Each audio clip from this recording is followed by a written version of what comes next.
Ito sana ang buhay mo ngayon kung marunong kang mag-ipon dati. Ito naman ang buhay mo kung hindi. Alin ka dito? Every year, sinasabi mo, this year, magtitipid at mag-iipon na talaga ako.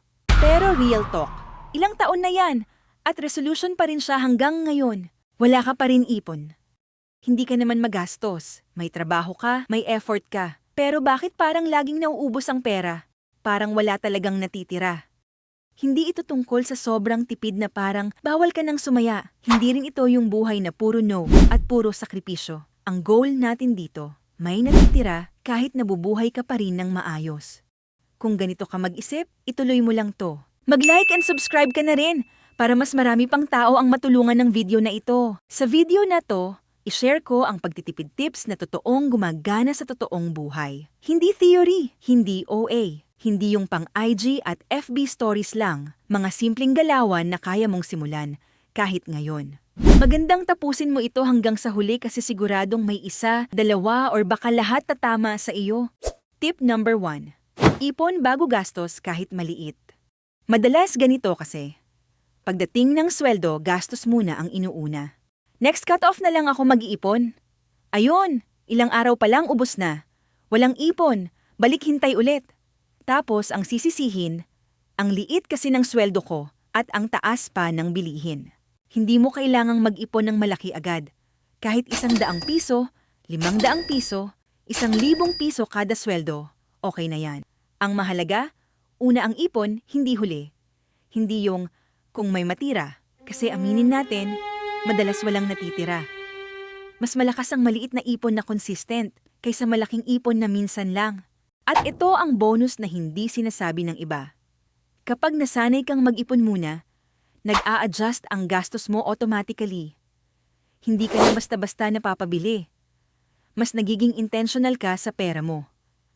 At bago mo mamalayan, hindi ka na lang basta nag-iipon, nagkakaroon ka na ng kontrol.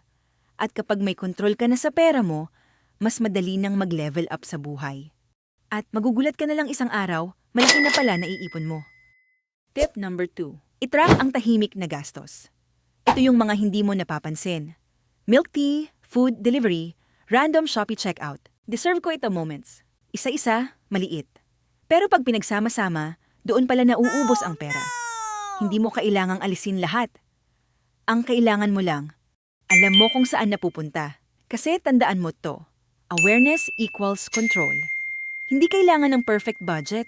Kailangan mo lang maging aware. Araw-araw. Tip number 3. Mag-budget, pero huwag sobrang higpit. Huwag naman sobrang higpit na tipong mahihilo ka na sa gutom. O di kaya ay naninilaw na ang paborito mong white shirt. Ang budget hindi kulungan. Guide lang yan. Maglaan ka ng needs, savings, at oo, konting wants. Katulad ng bakasyon, paminsang buffet and yung pang Starbucks. Naisip mo siguro bigla ngayon na, yes, buti na lang may wants na sinama. Ang totoo kasi, kapag sobrang higpit, sumasabog din sa huli. At pag sumabog ka, mas malaki pa ang gastos. Mas okay ang sustainable kaysa extreme. Ang goal ng budget ay hindi ka pahirapan, kundi tulungan kang tumagal sa tamang habits. Kasi ang budget na nasusunod ng matagal, mas effective kaysa perfect budget na isang buwan lang tinagal. Hindi kailangang flawless. Kailangan lang realistic.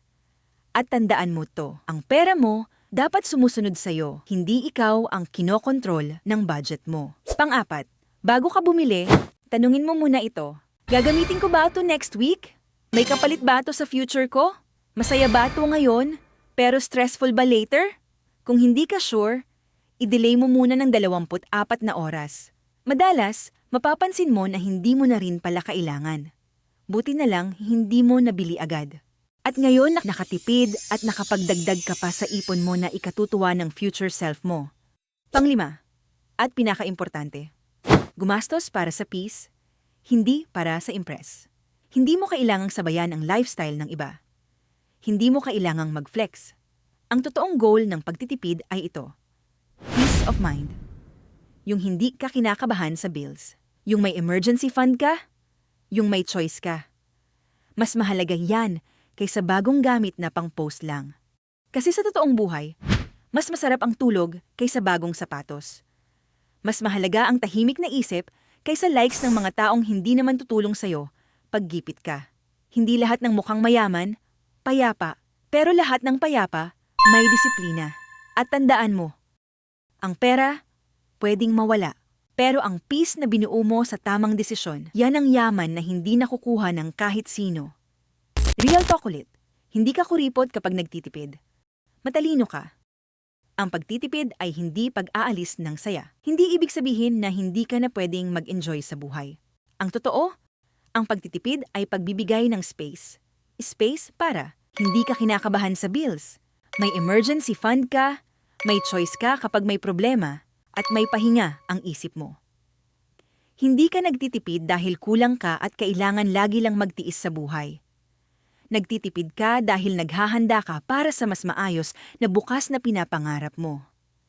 At kung may alam ka pang ibang tipid tips na gumana para sa'yo, i-comment mo sa baba para makatulong din sa iba nating kababayan. At kung gusto mo ng practical na money tips, real talk tungkol sa pera, advice na pang long term, hindi puro hype, subscribe ka sa Piso at Pangarap.